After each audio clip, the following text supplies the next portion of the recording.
This is a copyrighted work. Unauthorized copy or distribution is a crime punishable by up to 5 years in prison and a fine of $250,000.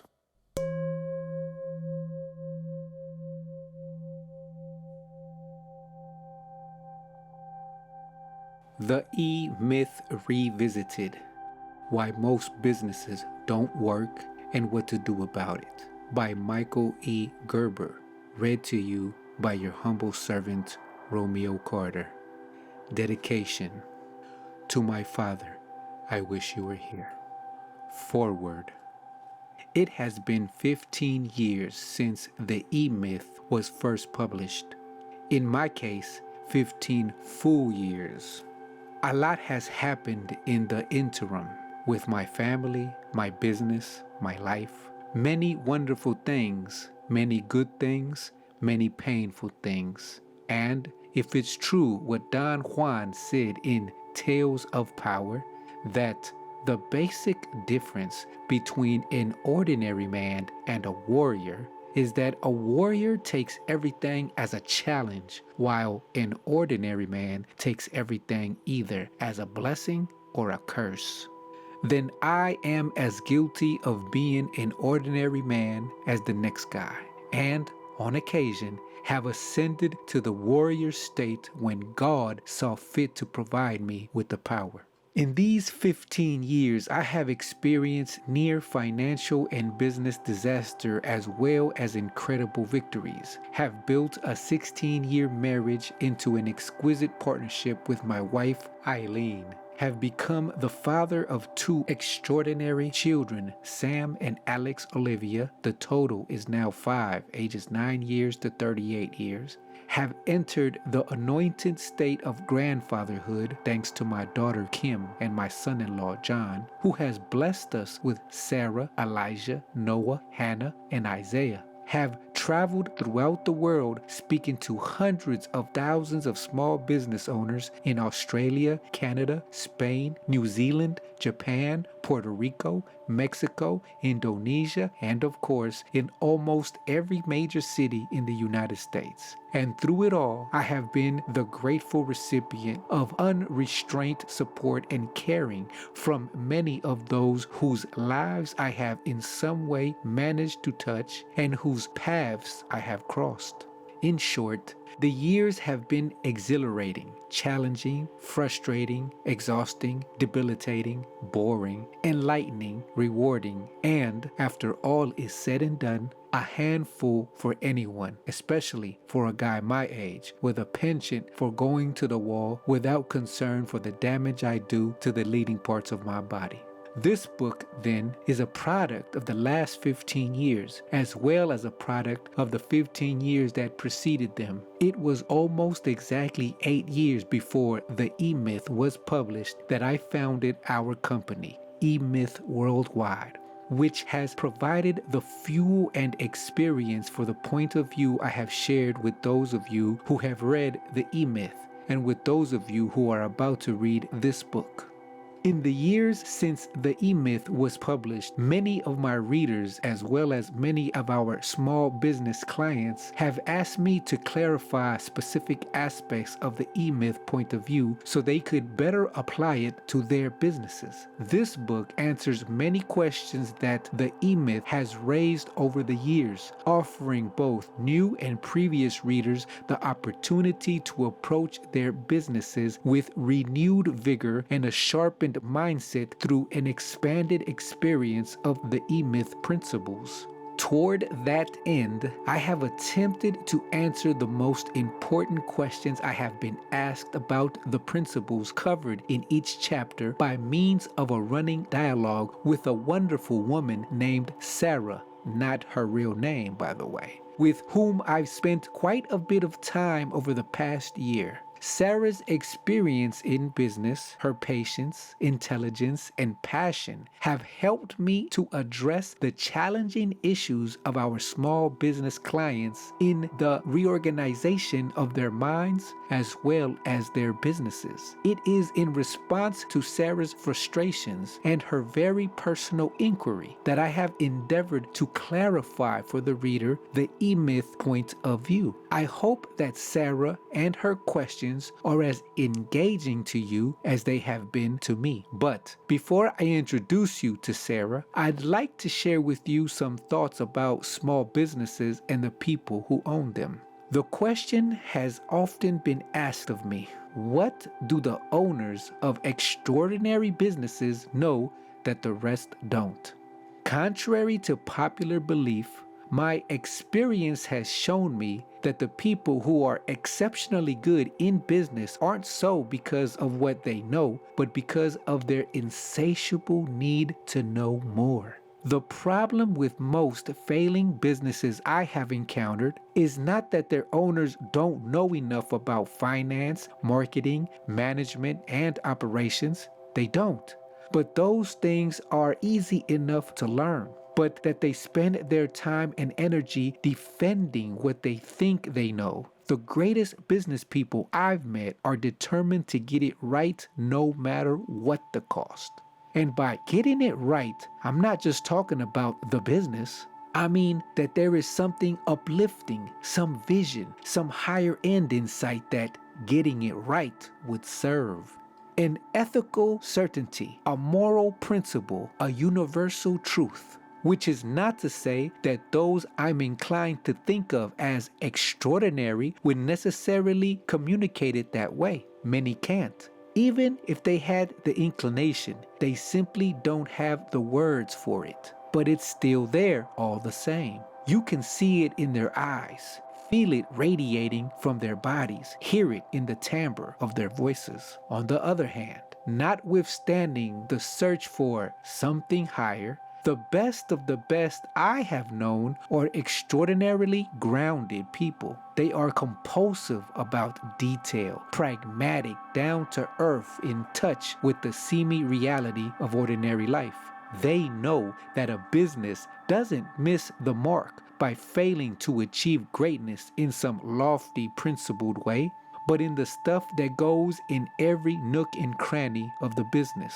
On the telephone, between the customer and the salesperson, on the shipping dock, at the cash register. And so, the great ones that I have known seem to possess an intuitive understanding that the only way to reach something higher is to focus their attention on the multitude of seemingly insignificant, unimportant, and boring things that make up every business, and that make up every life for that matter. Those mundane and tedious little things that, when done exactly right with the right kind of attention and intention, form in their aggregate and distinctive essence an evanescent quality that distinguishes every great business you've ever done business with from its more mediocre counterparts whose owners are satisfied to simply get through the day. Yes, the simple truth about the greatest business people I have known is that they have a genuine fascination for the truly astonishing impact little things done exactly right can have on the world. It is to that fascination that this book is dedicated. This book is a guide for those who see the development of an extraordinary business as a never-ending inquiry, an ongoing investigation, an active engagement with the world of forces within us and without that continually amaze and confound the true seekers among us with awesome variety, unending surprises, and untold complexity.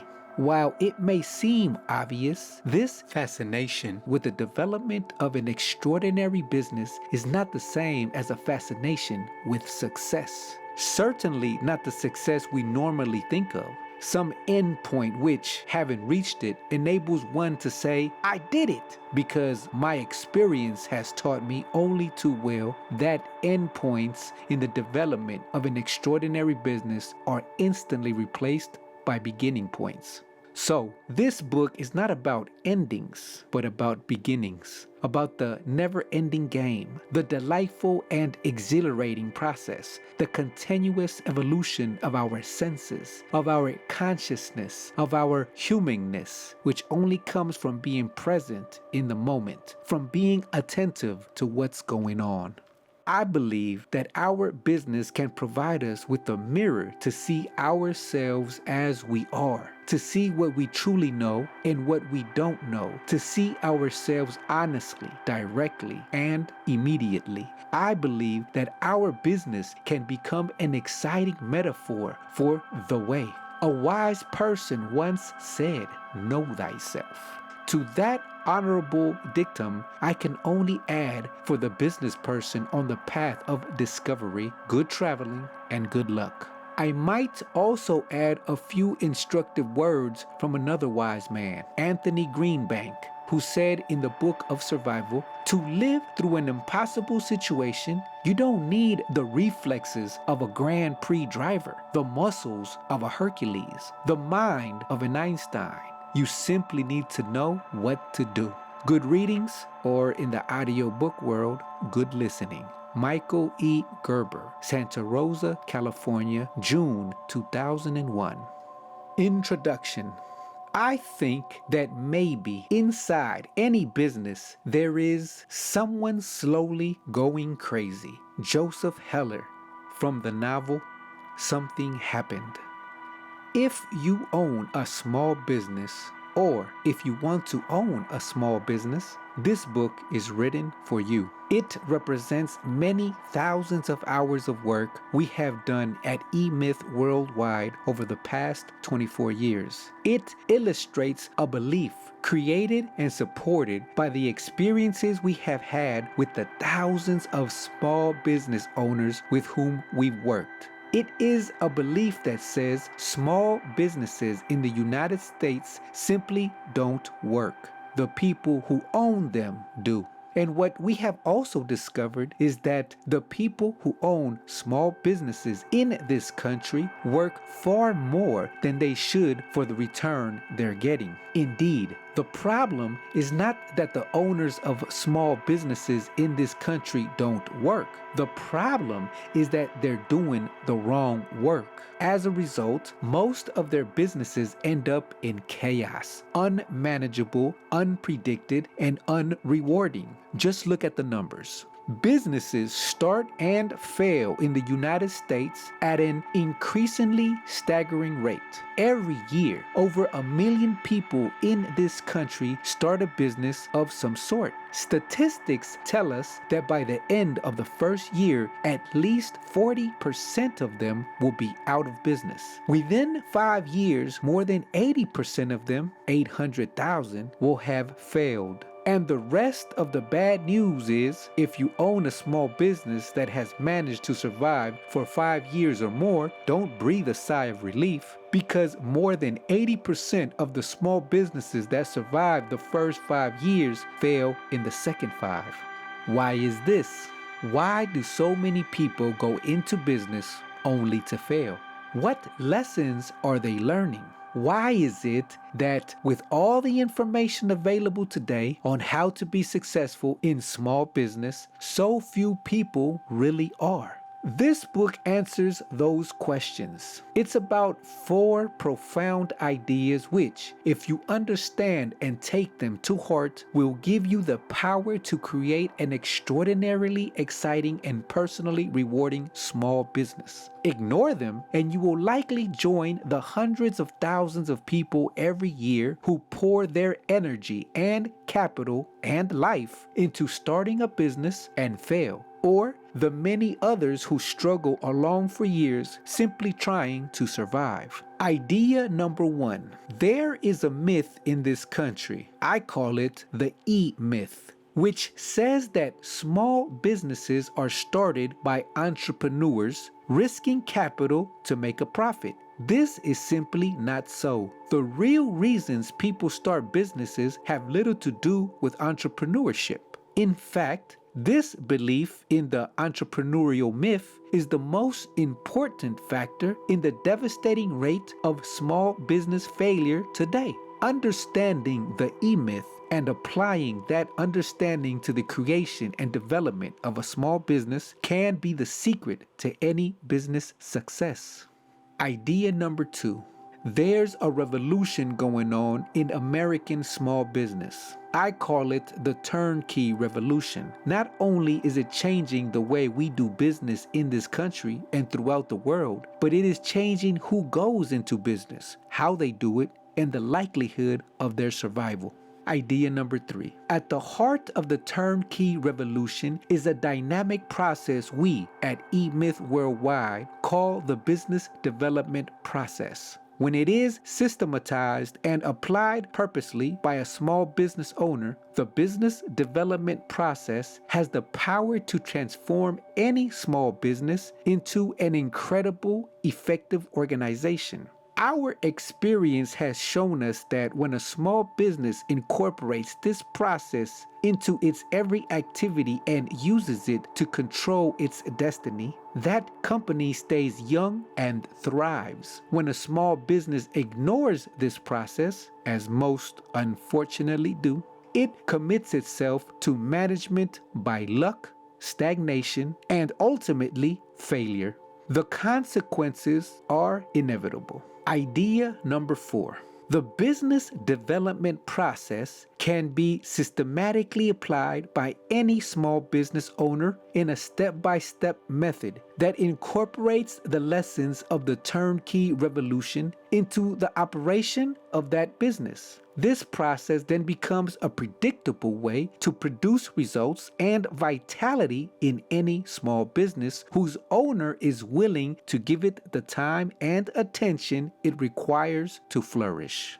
Since the founding of E-Myth Worldwide in 1977, we have assisted over 25,000 small business owners with the implementation of our business development process through their enrollment in our unique E-Myth Mastery Program, and I have seen it succeed thousands of times. I would venture to guess that no organization has had more direct experience applying the lessons of the turnkey revolution and the business development process to the development of a small business than we have had at E-Myth Worldwide. And while the process is no magic bullet and does require hard work, it is always gratifying work, and the only work I know that will give you the level of control you need to get what you want from your small business. Indeed, it will change your business and it will change your life. This book, then, is about producing results, not only how to do it, because both of us know that books like that don't work. People do. And what makes people work is an idea worth working for, along with a clear understanding of what needs to be done. It is only when such an idea becomes firmly integrated into the way you think and operate your business that how to do it becomes meaningful. This book is about such an idea that says your business is nothing more than a distinct reflection of who you are. If your thinking is sloppy, your business will be sloppy. If you are disorganized, your business will be disorganized. If you are greedy, your employees will be greedy, giving you less and less of themselves and always asking for more. If your information about what needs to be done in your business is limited, your business will reflect that limitation. So if your business is to change, as it must continuously thrive, you must change first. So if your business is to change, as it must continuously to thrive, you must change first. If you are unwilling to change, your business will never be capable of giving you what you want. The first change that needs to take place has to do with your idea of what a business really is and what it takes to make one work. Once you fully understand the relationship every owner must have with his or her business, if it is to work, I can assure you that your business and your life will take on new vitality and new meaning. You'll know why so many people fail to get what they want from a business of their own. You'll see the almost magical opportunities available to anyone who starts a small business in the right way, with the true understanding with the necessary tools. I've seen it happen thousands of times in every kind of business imaginable, with people who knew nothing about business when they started. My wish is that by the time you are through reading this book, it will have started to happen to you. We have reached the end of the foreword and introduction. Please return to our next video as we continue reading E-Myth Revisited: Why Most Businesses Don't Work and What to Do About It. Please kindly like, subscribe, and share. Until next time. This is a copyrighted work. Unauthorized copy or distribution is a crime punishable by up to 5 years in prison and a fine of $250,000.